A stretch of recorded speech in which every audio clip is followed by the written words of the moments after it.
দর্শক, সাপ্তাহিক বিশেষ অনুষ্ঠান টপ ভিউজ অব দ্য উইকে আপনাদের আমন্ত্রণ জানাচ্ছি। সাথে আছি আমি মিথিলা কবি প্রমা।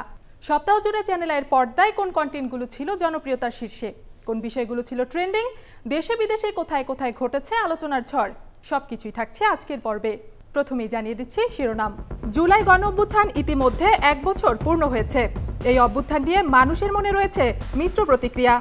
কিছু কিছু গ্রামের রাস্তাঘাটের অবস্থা খারাপ হওয়ার কারণে মেয়েদের বিয়ে দিতে কষ্ট হচ্ছে পরিবারের। ভারতীয় বিষ্ণুই গ্যাংকে সন্ত্রাসী সংগঠন ঘোষণার দাবি কানাডার। ট্রাম্প ও পুতিনের বৈঠক, ইউরোপে তৈরি হচ্ছে আতঙ্ক। এবার রায়হান রাফির ভৌতিক সিনেমায় অভিনয় করছেন সিয়াম। দর্শক, এতক্ষণ শুনছিলেন শিরোনাম, এবার বিস্তারিত। জুলাই গণঅভ্যুত্থান ইতিমধ্যে 1 বছর পূর্ণ হয়েছে, কিন্তু সেই জুলাই গণঅভ্যুত্থান নিয়ে মানুষের মনে রয়েছে মিশ্র প্রতিক্রিয়া। বিস্তারিত থাকছে আহমদ শাফি এর রিপোর্টে। রক্তের বিনিময়ে আজকে যে আমরা স্বাধীনতা বলতেছি, যে দ্বিতীয় স্বাধীনতা, সেই শহীদদেরকে তো আমরা এই সরকার মূল্যায়ন করতেছে না। তারপরে যারা চিকিৎসা আহত যে শহীদ যোদ্ধা, তাদেরও আমরা যতদূর দেখি তাদের ওই রকম মূল্যায়ন করা হচ্ছে না। কাজেই ওই শহীদ যোদ্ধা এবং আহত যোদ্ধা তাদেরকেও সঠিক মূল্যায়নটা করা উচিত। তা না হলে এই শহীদের অস্তিত্ব আর থাকবে না। এই স্বাধীনতা আবার দেখলে আবার গণঅভ্যুত্থানের জন্য আবার প্রস্তুত হতে হবে।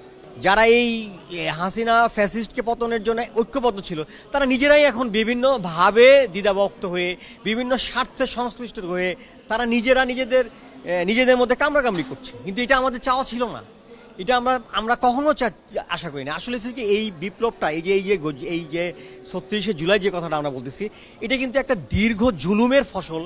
কিন্তু এটা কি কারো পকেটের রাজনীতি করার মতো এটা কোনো বিষয় না। গতানুগতিক যে রাজনীতি ৭১-এর পর থেকে, এটা চাই না। এটা কোনো ভালো রেজাল্ট আমাদের দেবে না। আমরা একটু ডিফারেন্স চাচ্ছি, একদম ডিফারেন্ট। যেন এই যে বস্তা পচা, আমি এক কথায় বলবো, অন্যভাবে নিন না, বস্তা পচা এইসব সিস্টেমটাকে ফেলে দিয়ে নতুন একটা সিস্টেম, এটা একটা সংকর হোক।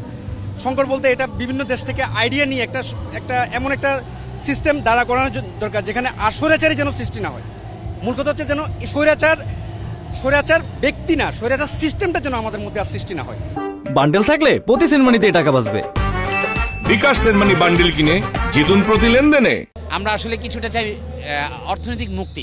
মেনলি হচ্ছে আমাদের অর্থনৈতিক মুক্তিটা প্রয়োজন আগে, যেন আমরা 3 বেলা ভাত খেয়ে বাঁচতে পারি, শান্তিতে থাকতে পারি। যেখানে অপরাধ সেখানে বিচার যেন পাই, আমরা বিচারটা নিশ্চিত হতে পারে। আমি আমার সাধারণ নাগরিকের যে অধিকারটা, সেই অধিকারটা যেন প্রতিষ্ঠা করতে পারি। আইন শৃঙ্খলা যে বাহিনী, যেটা সবচেয়ে অ্যাক্টিভ হওয়া উচিত, আমি কিন্তু আইন শৃঙ্খলা বাহিনীকে অ্যাক্টিভ হতে দেখতেছি না। আসলে রাস্তাঘাটে কিন্তু এখন নিরাপত্তার কমে গেছে ধরতে গেলে এই সময়ে। এখন আইন শৃঙ্খলা বাহিনী কেন অ্যাক্টিভ না আমি আসলে জানি না। আপনি জানেন মোহাম্মদপুর ওই ধানমন্ডি এলাকায় কিন্তু প্রতিদিনই কিন্তু একটা ছিনতাইকারী একটা থাকতেছে। কাজেই আইন শৃঙ্খলাকে যদি আইন শৃঙ্খলা বাহিনীকে যদি অ্যাক্টিভ করা যায়, তাহলে আমার মনে হয় এটা একটা বড় একটা উন্নতি হবে, বা বড় একটা আমাদের অধিকার একটি হবে, যে তখন আইন শৃঙ্খলাটা যাতে সরকার কন্ট্রোলে নিয়ে আসে আর কি। আমি যদি সাধারণ মানুষ হিসেবে আমার গলিটা, আমার বাসায় যে গলিটা আছে, আমি শুক্রবার বৃহস্পতিবার চেষ্টা করি একটু পরিষ্কার করার, কোথাও ময়লা থাকলে পরিষ্কার করার। আমি যদি ব্যক্তিগতভাবে এটা পারি, উনি চিফ অ্যাডভাইজার, উনি ঢাকা সিটি ইচ্ছা করলে ঢাকা সিটি বানাবে। গুলহিস্তান একটা আরবি শব্দ, গুলিস্তান, আমরা সেটাকে বস্তি বানিয়ে দিয়েছি গুলিস্তানকে। আগের পরিস্থিতির চেয়ে এই পরিস্থিতির কোনো পরিবর্তন ঘটেনি। পাবলিক যিনি ম্যান্ডেট ছিলেন, পিএম ছিলেন, তিনি পরিবর্তন হয়েছে। দেশ সংস্কার না করে যদি নির্বাচন দেওয়া হয়, সেই আবার স্বৈরাচার আসবে, সেই আবার ফ্যাসিস্ট আসবে। আমাদের শুধু মাঝখান থেকে আমরা যে 2000 শহীদ আমরা যারা হয়েছে, তাদেরকে নাম পর্যন্ত আমরা ভুলে যাব। গত 17 বছর কোনো রকম ভোট হয়নি, ইভেন একটা মতামতের ভোটও হয়নি। বর্তমানে দেশের উন্নতি হলেও কিছু কিছু গ্রামের রাস্তাঘাটের অবস্থা খুব শোচনীয়, যার ফলশ্রুতিতে সেই গ্রামের মেয়েদের বিয়ে দিতে কষ্ট হচ্ছে তার পরিবারের। বিস্তারিত থাকছে এজাজ মাহমুদের রিপোর্টে। বাংলাদেশ নাকি উন্নয়নশীল দেশে রূপান্তরিত হচ্ছে, তবে মাগুরা শহরের একটি গ্রামের এ কেমন চিত্র, যেখানে রাস্তা ডুবে গেছে পুরোটাই কাদার নিচে। চলুন আজকে আপনাদেরকে দেখানোর চেষ্টা করি। এত সুন্দর রাস্তায় দেখেন দুনিয়ার কাদা, এই কাদাতে আমরা চলবো কি করে? ভাই কি লাগাচ্ছেন, কোন জায়গায় এটা? ভাই এটা রাস্তা ধান লাগাচ্ছি। এটা বিনোদপুর ইউনিয়নের শেষ প্রান্তের দক্ষিণী। এই যে বিনোদপুর কলেজ আছে, ডিগ্রি কলেজ, এতে খানিক আগে এসে উত্তর পূব ফেলে একটা রাস্তা গেছে। এই রাস্তা অনেকদিন ধরে রাস্তাটা হয় না, তো সেই রাস্তা ধান লাগাচ্ছি। এ জায়গা কলেজ বানিয়াবু, একটা আলেম মাদ্রাসা আছে, একটা সরকারি প্রাইমারি স্কুল আছে, এ জায়গায় রাস্তা আসছে না, সেই জন্যই রাস্তায় দাঁড় লাগাই দিচ্ছি। আমরা আমাদের এলাকার মেয়ে ছেলেকেও বিয়ে করতে চাই না, শুধু এই কারণেই রাস্তা নাই, এদিকে আসতেই পারে না, দাঁড় লাগাবো ছাড়া কি আরবো ভাই, উপায় নাই, এই জন্যই দাঁড় লাগাই দিচ্ছি।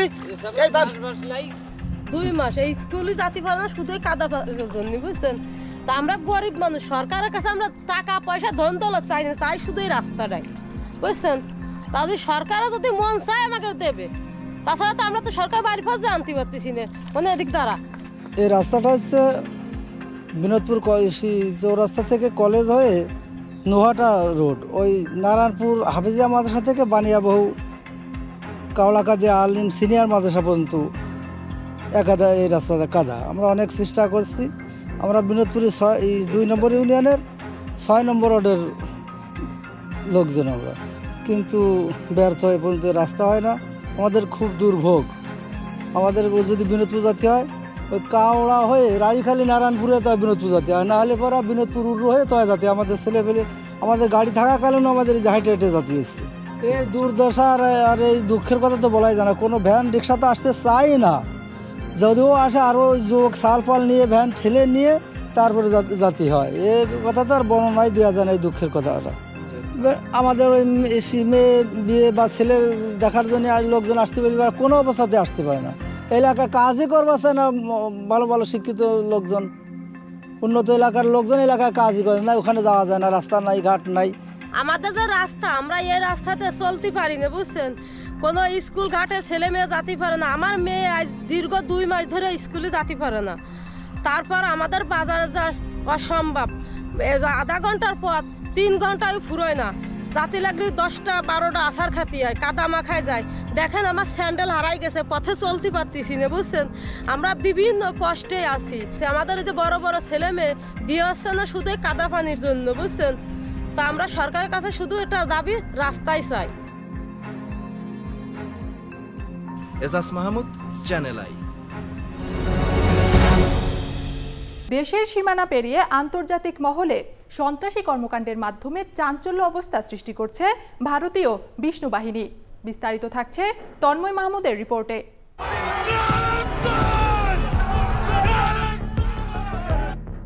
দেশের সীমানা ছাড়িয়ে আন্তর্জাতিক অঙ্গনেও সন্ত্রাসী কর্মকাণ্ড চালিয়ে চাঞ্চল্য সৃষ্টি করে চলেছে ভারত ভিত্তিক কুখ্যাত সন্ত্রাসী চক্র বিষ্ণোই গ্রুপ।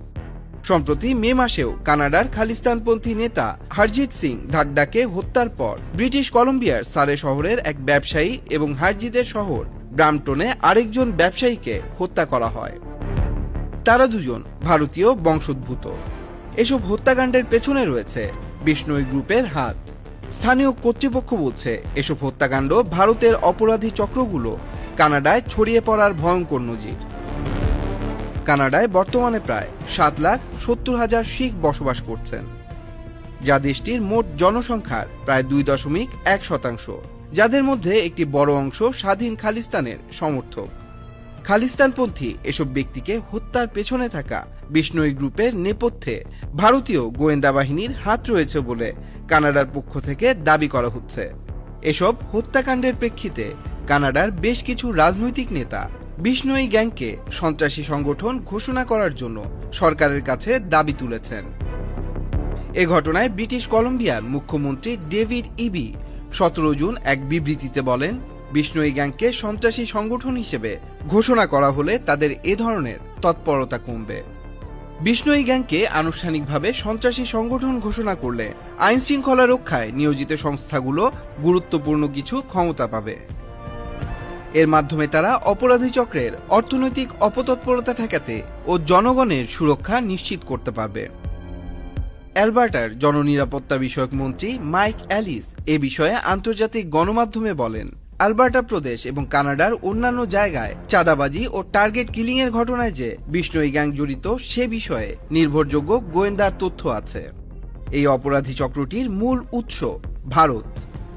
এই চক্র কেন বিশেষভাবে দক্ষিণ এশিয়ার জনগোষ্ঠীকে নিশানা করছে তা জানতে তদন্ত চলছে। Tanmoy Mahmud, Channel I online. Trump এবং পুতিনের বহুল প্রতীক্ষিত বৈঠক অনুষ্ঠিত হতে যাচ্ছে আগামী 15ই আগস্ট, কিন্তু ইউরোপের মনে রয়েছে আতঙ্ক। বিস্তারিত থাকছে ইখতিয়ার ফেরদৌসের রিপোর্টে। আলাস্কার বরফ ঢাকা ভূমি 15 আগস্ট 2025। এখানেই মুখোমুখি হবেন বিশ্বের দুই প্রভাবশালী নেতা ডোনাল্ড ট্রাম্প এবং ভ্লাদিমির পুতিন। 1990 সালের পর এই প্রথম যুক্তরাষ্ট্রে কোনো মার্কিন প্রেসিডেন্ট রুশ প্রেসিডেন্টকে স্বাগত জানাচ্ছে পূর্ণাঙ্গ শীর্ষ বৈঠকে। কিন্তু এই সম্মেলনের পেছনের কাহিনী কি শুধু কূটনৈতিক, নাকি এর ভেতরে লুকিয়ে আছে আরো গভীর কিছু? এই বৈঠক শুধু আনুষ্ঠানিক সাক্ষাৎ নয়, এটি আসলে ইউক্রেন যুদ্ধের ভবিষ্যৎ নির্ধারণ করতে পারে। ফেব্রুয়ারি 2025-এ ট্রাম্প এবং পুতিনের এক আকস্মিক ফোনালাপের পর থেকেই শুরু হয় সম্পর্কের বরফ গলানোর প্রক্রিয়া। এরপর গোপন এক ব্যাক চ্যানেল খোলে, যেখানে মধ্যস্থতা করেন বেলারুশের প্রেসিডেন্ট আলেকজান্ডার লুকাশেঙ্কো। এই ব্যাক চ্যানেলের মাধ্যমে মার্কিন ও রুশ দূতদের কয়েক দফা গোপন বৈঠক হয়, যদিও ইউক্রেন বা ইউরোপের কোনো প্রতিনিধিকে এতে অন্তর্ভুক্ত করা হয়নি, যা পশ্চিমা দেশগুলোকে বেশ উদ্বিগ্ন করেছে। এই সামিটটি কেন এতটা গুরুত্বপূর্ণ? প্রথমত, ইউক্রেনের জন্য এটি যথেষ্ট ঝুঁকিপূর্ণ। আলোচনায় যদি কিয়েভ অনুপস্থিত থাকে, তবে তাদের ভবিষ্যৎ নিয়ে সিদ্ধান্ত অন্যরা নিয়ে ফেলতে পারে। বান্ডেল থাকলে প্রতি সেনমানিতে টাকা বাঁচবে।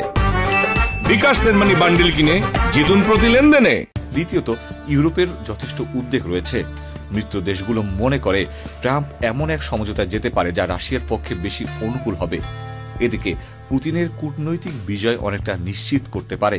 মার্কিন মাটিতে এই বৈঠক আয়োজন শুধু প্রতীকী জয় নয়, এটি প্রমাণ করবে যে রাশিয়া এখনো সরাসরি সুপার পাওয়ার লেভেলে খেলার ক্ষমতা রাখে। ট্রাম্প বরাবরের মতো আমেরিকা ফার্স্ট নীতিতে আছেন। তার লক্ষ্য দ্রুত কোনো সমঝোতায় পৌঁছানো, এমনকি সেটা বিতর্কিত হলেও 2018 সালের হেলসিঙ্কি সম্মেলনের মতো এবারও তিনি হয়তো সমালোচনার মুখে পড়তে পারেন যদি ফলাফল একতরফা মনে হয়। আলাস্কার সম্মেলন হয়তো ইতিহাসের একটি বড় বাঁক হয়ে দাঁড়াবে। যদি সমঝোতা হয়, তাহলে হয়তো ইউক্রেন যুদ্ধের গতি বদলে যাবে। আর যদি ব্যর্থ হয়, তাহলে এটি হতে পারে আরো বিভক্ত এবং অনিশ্চিত বিশ্ব রাজনীতির সূচনা। Ikhtiyar Ferdous, channel I. এবার রায়হান রাফি তৈরি করতে যাচ্ছেন নতুন ভৌতিক সিনেমা। সেই সিনেমায় অভিনেতা হিসেবে থাকবেন সিয়াম আহমেদ। বিস্তারিত থাকছে নাদিম হাসানের রিপোর্টে। কিরে, দেশের আবহাওয়া কেমন? ভয়ঙ্কর। নতুন ছবি নির্মাণ করতে যাচ্ছেন এ সময়ের জনপ্রিয় নির্মাতা রায়হান রাফি। এর আগে তিনি পোরামন 2, দামাল, পরাণ, সুরঙ্গ, তুফান, তাণ্ডব দিয়ে রোমান্টিক, থ্রিলার, অ্যাকশন ছবি বানিয়ে দর্শকদের থেকে লেটার মার্কস পেয়েছেন। ওটিটি প্ল্যাটফর্মেও জানোয়ার, খাঁচার ভিতর অচিন পাখি, টান, 7 নাম্বার ফ্লোর সহ একাধিক কন্টেন্ট বানিয়ে দেখিয়েছেন মুন্সিয়ানা। আপনি নাকি হিরোইনের সাথে প্ল্যান করে আমার সব সিন ফেলে দিয়েছেন। এবার রাফি ভৌতিক ছবি বানাতে যাচ্ছেন। নতুন এ ছবির নাম শেয়ানা, যেখানে অভিনয় করবেন সিয়াম আহমেদ। তবে সিনেমার আরেকটি বিকল্প নামের কথাও শোনা গেছে। সেক্ষেত্রে নাম হতে পারে আন্ধার। একাধিক সূত্র খবরটি চ্যানেল আই অনলাইনকে নিশ্চিত করেছে। সূত্র বলছে সিনেমাটি 2 ঈদ ছাড়াই মুক্তি দেওয়া হবে, আর এই লক্ষ্যেই নির্মাণ করা হচ্ছে। আগামী মাসে শিয়ানার শুটিং শুরু হতে পারে। পোরামন 2, দামাল এবং ওয়েব ফিল্ম টানের পর শিয়ানার মাধ্যমে আবারও রায়হান রাফির নির্মাণে কাজ করতে যাচ্ছেন জাতীয় চলচ্চিত্র পুরস্কারপ্রাপ্ত অভিনেতা সিয়াম। বর্তমানে ছবিটির প্রি প্রোডাকশনের কাজে ব্যস্ত সময় কাটাচ্ছেন সিয়াম রাফিরা। সূত্র বলছে সিয়াম আহমেদ ছাড়াও এ ছবিতে থাকতে পারেন চঞ্চল চৌধুরী। Nadim Hasan, channel I. দর্শক, এই ছিল এই সপ্তাহের বহুল আলোচিত হালনাগাদ বিশ্লেষণ। যে কোনো আলোচনায় অংশ নিতে বা মতামত জানাতে কমেন্ট করুন। তবে ভুলে যাবেন না, পরবর্তী সপ্তাহে আমরাই তুলে আনব নতুন সপ্তাহের সেরা ঝলক। আজকের মতো বিদায় নিচ্ছি, ইথিলা কবি প্রমা। পরবর্তী টপ ভিউজ অব দ্য উইকে আপনাদের আমন্ত্রণ রইল।